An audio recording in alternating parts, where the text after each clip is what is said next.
तो स्वागत है आप सभी का थर्ड पार्ट में, जिसमें क्या हुआ था सेकंड पार्ट में कि वीडियो बीच में पॉज हो गई थी और थोड़ा सा मेरे फंबलिंग हो जा रही है बोलते टाइम। पता नहीं क्यों, क्या पता ज़्यादा गर्मी के कारण हो रहा है, किस कारण से हो रहा है। बस इसको मतलब इग्नोर करना, थोड़ी फंबलिंग को, मेरे जीभ स्लिप हो जा रही है। बेकिंग सोडा के बारे में आज पढ़ने जा रहे हैं। इससे पहले मैं बता दूं, फर्स्ट चैप्टर इन डिटेल पढ़ा रखा है। कोई डाउट है तुम कमेंट्स से पूछो, पक्का रिप्लाई जाएगा तुम्हारे कमेंट्स का। सेकंड चीज़, ये एसिड बेसिस एंड सॉल्ट्स आज ख़त्म हो जाएगा और इसमें कोई डाउट आए तो तुम मेरे को ज़रूर से बताना। और किसी चैप्टर को अच्छे से खोपड़ी में बैठाने का सिर्फ तीन ही तरीका है साइंस के अंदर, कि तुम उस चैप्टर की वीडियो देखने से पहले उस चैप्टर को थॉरली रीड कर लो। उसके अंदर कोई चीज़ समझनी नहीं, कोई चीज़ तुम्हें देखनी नहीं, बस एक बार ऐसे ही रीड करना है। दूसरी चीज़ क्या करनी है, रीड करने के बाद तुरंत से तुम्हें वो वीडियो जानी है और अच्छे से वीडियो देखनी है, उस चीज़ों को समझना है, हर कॉन्सेप्ट को समझना है और उसको नोट डाउन करना है। उसके बाद जब तुमने हर चीज़ समझ ली, कॉन्सेप्ट्स को नोट डाउन कर दिया, फिर से दोबारा जाना है तुमने एक बार अच्छे से डीपली अब बुक को रीड करना है। तुम्हें हर एक चीज़ समझ आने वाली है। और जो दूसरी बार जब रीड करोगे तो अच्छे से डीपली रीड करना है और जो चीज़ें रह जाएंगी वो नोट्स के अंदर ऐड कर लेने। उसके बाद बात रही इक्वेशंस की, जैसे ये सामने तुम्हारे NaCl प्लस H2O CO2 वाला इक्वेशन लिख रखा है, या कोई भी इक्वेशन लिख रखा है, इसको याद करने के लिए तुम एक कॉपी बना लो, उसके अंदर सारी इक्वेशन लिख लो जो इंपॉर्टेंट है। और पढ़ते टाइम, ब्रश करते टाइम, ये सारी चीज़ें करते टाइम तुम उन इक्वेशंस को पढ़ सकते हो। जैसे कि अगर ब्रश करते टाइम तुम्हें पढ़ना है तो एक पेज पे लिख लो, उसको मिरर के सामने या जहाँ पे तुम ब्रश करते हो वहाँ पे चिपका दो।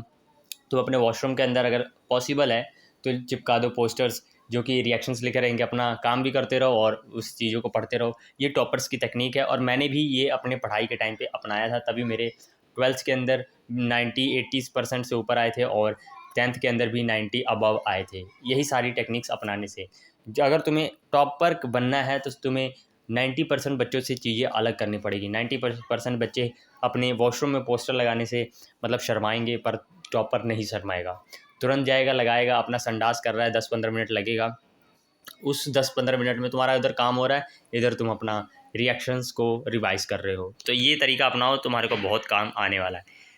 बेकिंग सोडा के बारे में बात करेंगे। Baking soda is commonly use in kitchens for making tasty crispy pakoras. अब पकौड़ाज जो होता है, पैकोरोज अंग्रेजी में बोलोगे, पर पकौड़ाज को बनाने के लिए ये यूज़ होता है। और भी बहुत सारी चीज़ें हैं जो कि बेकिंग सोडा को हम यूज़ करते हैं बनाने के लिए। Sometimes it is added for the faster cooking, यानी कि जल्दी कुकिंग करने के लिए, जल्दी खाना बनाने के लिए भी इसको यूज़ किया जाता है। The chemical name of the compound is sodium hydrogen carbonate और इसका केमिकल फार्मूला है NaHCO3। सोडियम हाइड्रोजन कार्बोनेट का जो फार्मूला है NaHCO3, जो कि तुम्हें याद होना चाहिए। It is produced during sodium chloride as one of the raw material. जो सोडियम क्लोराइड है उसको रॉ मटेरियल यूज़ करके इसको प्रोड्यूस किया जाता है, जो कि है NaCl plus H2O plus CO2 plus NH3, जिसको अमोनिया कहते हैं। और NH3 रिएक्ट करता है Cl के साथ, अमोनियम क्लोराइड बनाता है, और सोडियम बनाता है NaHCO3, जो कि होता है sodium hydrogen carbonate. It is very essential thing for tasty cooking in our kitchens. Did you know या did you check the pH, यानी कि did you check the pH of sodium hydrogen carbonate in activity 2.14? क्या तुमने उसका pH check किया था? Can you correlate why it can be use to neutralize an acid? और इसको acid को न्यूट्रलाइज करने के लिए क्यों यूज़ किया जाता है? क्योंकि ये एक बेस की तरह एक्ट करता है। It is mild non corrosive basic salt, यानी कि एक माइल्ड नॉन कोरोसिव, यानी कि किसी मेटल को करोड नहीं करता, और एक बेसिक सॉल्ट है। The following reaction take place when it is heated during cooking. और ये सारी जो नीचे रिएक्शन दी गई है, इसको जब कुकिंग के दौरान हीट किया जाता है, गर्म किया जाता है, तो ये रिएक्शंस इसके साथ होती हैं। क्या होती हैं? सोडियम हाइड्रोजन कार्बोनेट है, इसको हमने हीट किया तो क्या बनेगा? Sodium carbonate plus H2O plus CO2 release होता है। Sodium hydrogen carbonate has got various uses in household. और सोडियम हाइड्रोजन कार्बोनेट का बहुत सारे यूज़ हैं हमारे घर के अंदर, हमारे किचन के अंदर। बेकिंग सोडा के बारे में बात करें तो यहाँ पे बेकिंग सोडा के अब यूजेस पे आ गए हम।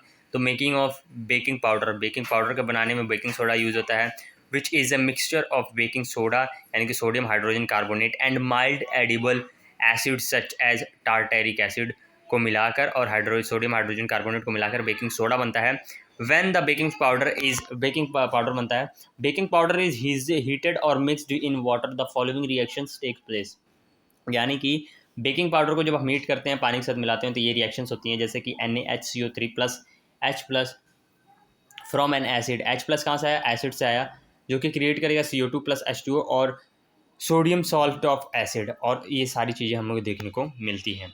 Carbon dioxide produce during the reaction can cause bread bread और cake to rise making them soft and spongy. यानी कि जो बेकिंग पाउडर जब हम यूज़ करते हैं तो उसमें से CO2 निकलता है जब ये गर्म होता है या पानी के साथ मिलाया जाता है।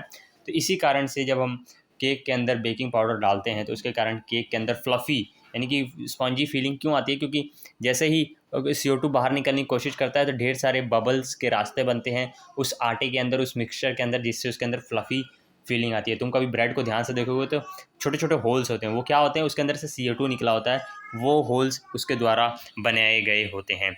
Sodium hydrogen carbonate is also an ingredient in antacid. Antacid यानी कि एसिडिक को भगाने के लिए हम बेकिंग जो सोडा है वो यूज़ करते हैं। बीइंग एल्कलाइन, ये एल्कलाइन होता है यानी कि बेसिक होता है। इट इज़ न्यूट्रलाइजेज एक्सेस, ज़्यादा एसिड्स को ये न्यूट्रलाइज कर देता है in stomach and provide relief, और हमें रिलीफ देता है। It is also use in soda acid fire extinguisher, यानी कि फायर एक्सटिंग्विशर जो आग बुझाने के काम आती हैं, फायर एक्सटिंग्विशर, उसके अंदर भी इसका यूज़ किया जाता है। वॉशिंग सोडा की बात करें तो कपड़े धोने के काम आता है, जो कि मम्मियाँ यूज़ करती हैं कपड़े धोने के लिए, और साथ में तुमको भी साथ में धो देती हैं तुम्हारी गंदगी निकालने के लिए। बात करते हैं वॉशिंग सोडा के बारे में। Another chemical that can be obtain from sodium chloride is Na2CO3.10H2O। इसको क्या फार्मूला है वॉशिंग सोडा का, जो कि तुम्हारे 1, 2, 3 नंबर में पूछ सकता है। वॉशिंग सोडा का फार्मूला बताओ तो तुम बोलोगे Na2CO3.10H2, यानी कि 10H2 का मॉलिक्यूल इसके साथ जुड़े हुए हैं। You have seen above that sodium carbonate can B obtain by heating baking soda, यानी कि सोडियम कार्बोनेट को हम बेकिंग सोडा को हीट करके पा सकते हैं। Recrystallisation of sodium carbonate gives washing soda, यानी कि रिक्रिस्टलाइजेशन, उसको क्रिस्टलाइजेशन करेंगे जब हम सोडियम कार्बोनेट का, तो हमारे को वॉशिंग सोडा मिलेगा। It is also called basic salt, और वॉशिंग सोडा को हम क्या कहते हैं, एक बेसिक सॉल्ट कहते हैं। सोडियम कार्बोनेट प्लस 10H2O को जोड़ेंगे तो हमारे पास क्या आएगा, वॉशिंग सोडा आएगा। व्हाट डज 10H2O सिग्निफाई, यानी कि 10H2O क्या बता रहा है, क्या सिग्निफाई कर रहा है। Does it make Na2CO3 wait, क्या इसको 10H2O गीला कर रहा है इससे मिलकर। We will address this question in the next session, और इस क्वेश्चन को हम एड्रेस करेंगे नेक्स्ट सेशन के अंदर कि ये जो 10H2O इसके साथ जुड़ा हुआ है वो क्या दिखाने की कोशिश कर रहा है। Sodium carbonate and sodium hydrogen carbonate are useful chemical for many industrial processes as well. Uses of washing soda की बात करें तो सोडियम कार्बोनेट यानी कि washing soda is used in glass, soap and paper industry. It is used in the manufacturing of sodium compound such as borax, borax को बनाने के लिए वॉशिंग सोडा यूज़ किया जाता है। साथ ही में sodium carbonate can be used as the cleaning agent for domestic purpose, पता ही है हमें वॉशिंग सोडा कैसे यूज़ करते हैं घर के अंदर। It is used as removing permanent hardness of water, और जब भी तुम देखोगे हार्ड वाटर का उत्तर प्रदेश, दिल्ली के अंदर, या तुम पहाड़ों में चले जाओगे तो हार्ड वाटर वहाँ पे मिलता है, तो उसके अंदर जैसे ही तुम वॉशिंग सोडा मिलाओगे तो वाटर सॉफ्ट हो जाता है। Are the crystal of salt really dry, यानी कि जो ड्राई क्रिस्टल्स होते हैं वो क्या रियली सूखे होते हैं, एक एक्सपेरिमेंट के द्वारा समझते हैं। Heat few crystal of copper sulphate in dry boiling tube, यानी कि क्रिस्टल्स ऑफ कॉपर सल्फेट को एक ड्राई परख नली के अंदर बॉईल करना है। What is the colour of the copper sulphate after heating, after heating के बाद कॉपर सल्फेट का कलर क्या हुआ। Do you notice water droplets in the boiling tube, where have these come from, और ये कहाँ से आए ये वाटर मॉलिक्यूल्स कॉपर सल्फेट के अंदर, ये कहाँ से आ गए, मतलब ये जवाब दो तुम कि कहाँ से आ गए। Where have these come from. Add 2 to 3 drop of water on the sample of copper sulphate obtained after heating, यानी कि उसके बाद 2 से 3 ड्रॉप ऑफ वाटर तुमने डालना है सैंपल के अंदर कॉपर सल्फेट जो ऑब्टेन्ड हुआ हीट के बाद। What do you observe in this blue solution of copper sulphate restored, और दोबारा से कॉपर सल्फेट रीस्टोर्ड जाएगा और तुमने क्या नोटिस किया, सारी चीज़ें बताना है। Copper sulphate crystal which seems to be dry contain water of crystallisation, यानी कि जो कॉपर सल्फेट तुम्हें ड्राई दिख रहा था, नमक की तरह दिख रहा था, वो ड्राई बलुक नहीं था, बल्कि उसके अंदर क्रिस्टल्स और वाटर के मॉलिक्यूल्स एडेड थे, पर वो दिख नहीं रहे थे। जैसे हमने हीट किया वो बाहर आ गए। When we heat crystals, this water is removed and the salt turn white, यानी कि जब हमने हीट किया तो क्या हुआ कि हमारा जो क्रिस्टल्स हैं वो बाहर आ गए, मतलब जो वाटर मॉलिक्यूल्स है वो उससे रिमूव हो गए। If when we heat the water removed and the salt turn white, और जो सॉल्ट हो गया वो वाइट में कब तब्दील हो गया। If you moisture the crystal, दोबारा से अगर तुम उसको मॉइस्चर दोगे क्रिस्टल को again with water, you will find the blue colour of the crystal appears, यानी कि दोबारा से वो क्रिस्टल्स ब्लू कलर में हो जाएंगे जो कि जैसे पहले थे, क्योंकि दोबारा उनको वाटर मिल चुका है। Water of crystallisation is the fixed number of water molecules present in one formula unit of salt, यानी कि जो वाटर क्रिस्टल्स होते हैं वो किसी एक कंपाउंड या किसी भी चीज़ में फिक्स्ड होते हैं, number of water molecules fixed होते हैं किसके साथ कितने जुड़ेंगे। 5 water molecules are present in one formula unit of copper sulphate, यानी कि कॉपर सल्फेट में सिर्फ 5 मॉलिक्यूल्स ऑफ वाटर प्रेजेंट होते हैं। Chemical formula of hydrated copper sulphide, सिर्फ कॉपर सल्फाइड नहीं, हाइड्रेटेड कॉपर सल्फाइड का जो फार्मूला होगा वो CuSO4 यानी कि कॉपर सल्फाइड डॉट 5H2O कहलाएगा।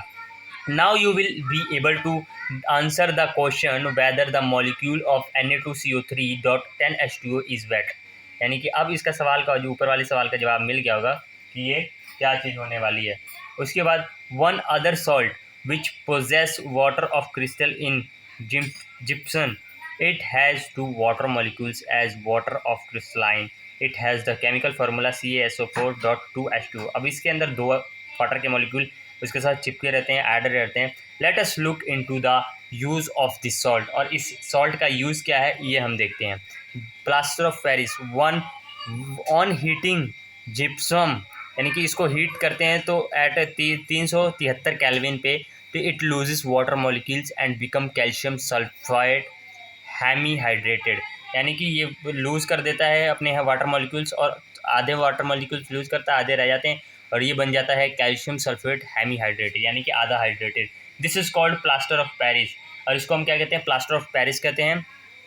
The substance which doctor use as a plaster for supporting the fracture bones is in the right position, और इसको किसके लिए प्लास्टर के अंदर यूज़ किया जाता है, जो डॉक्टर्स यूज़ करते हैं प्लास्टर, वही कम जो सफ़ेद कलर की चीज़ होती है उसी को हम क्या कहते हैं, calcium sulphate hemi hydrated. Plaster of Paris is a white powder. On mixing with water, it changes to gypsum, once again giving a hard solid mass, यानी प्लास्टर ऑफ पेरिस को वाटर के साथ मिक्स करेंगे तो gypsum देगा, और ये hard solid mass है। Note that only half of the water molecules is shown to be attached as water of crystallisation. How can you get half of water of molecules, यानी कि आधे molecules तुम water के कैसे obtain करोगे।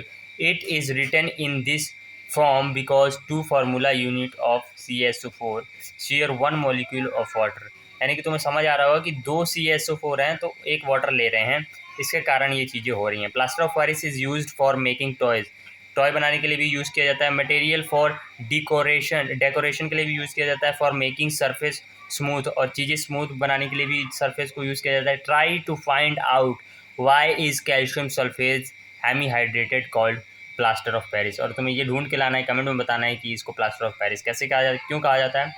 और अब ये क्वेश्चन तुम्हें सॉल्व करने हैं, और ये समरी पढ़ लोगे तुम्हें हर एक चीज़ समझ आ जाएगी। और ये एक्सरसाइज के क्वेश्चन करने जो नहीं बने तुम कमेंट्स में बताओ, मैं तुम्हें ज़रूर से उसको आंसर करूँगा। आई होप ये वीडियो तुम्हें समझ आई होगी, ये लेक्चर्स समझ आए होंगे। अगली वीडियो में मिलते हैं अगले चैप्टर के साथ, तब तक के लिए बाय बाय, खुश रहो और पढ़ाई अच्छे से करते रहो। रिजल्ट्स की टेंशन मत लो, रिजल्ट्स तुम्हारे अच्छे आएंगे, बस तुम अपनी मेहनत करो, और रिजल्ट्स तो तुम्हारे अच्छे आएंगे ही अगर तुम अच्छी मेहनत करोगे।